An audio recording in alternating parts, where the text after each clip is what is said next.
Welcome to The Priority Shift, a podcast dedicated to focusing on your true priorities, both personal and professional, using the 80-20 method. I'm your host, Christina Walker. Let's dive in. Episode 4, A versus B customers.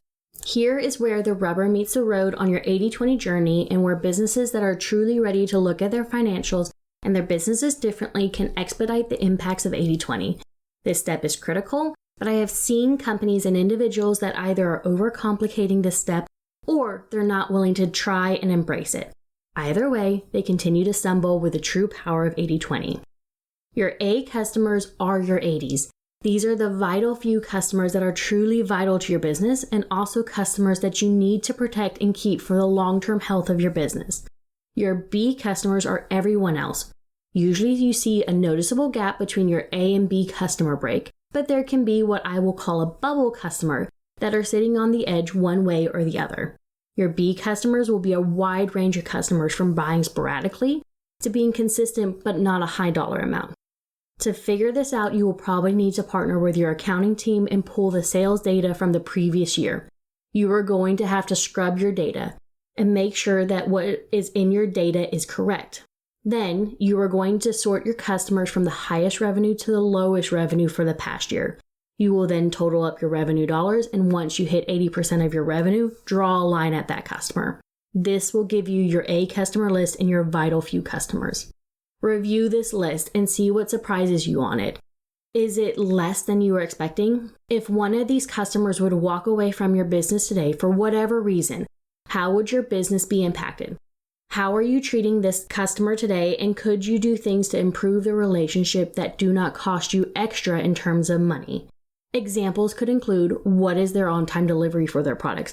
How quickly do you respond to customer requests for them? How quickly do you respond to quality issues, and how many quality issues do you have with these customers? These same questions are really important to ask for your B customers also. Oftentimes, I have found that companies will be treating their B customers better than their A customers in terms of on-time delivery and customer responses. The pitfalls you want to avoid, though, is overcomplicating this step. I have partnered with so many businesses that get to this step and want to dissect the A and B customers more and make more and additional levels.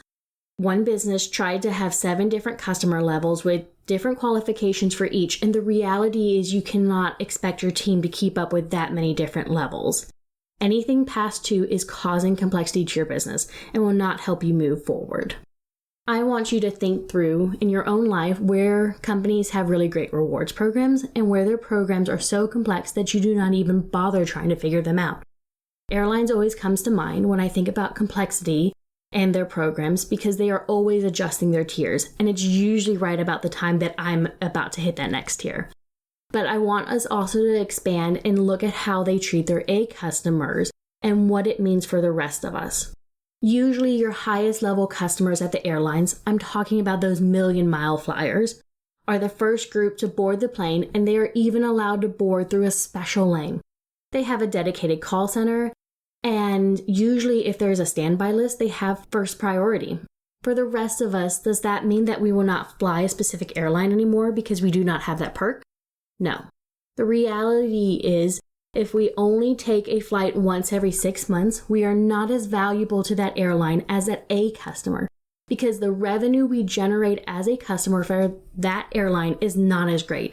We still expect fair service though, and we still expect a seat on the plane, and would be pretty upset if we found out we were supposed to be sitting on the wings instead. When I talk about your A versus B customers, keep this example in mind.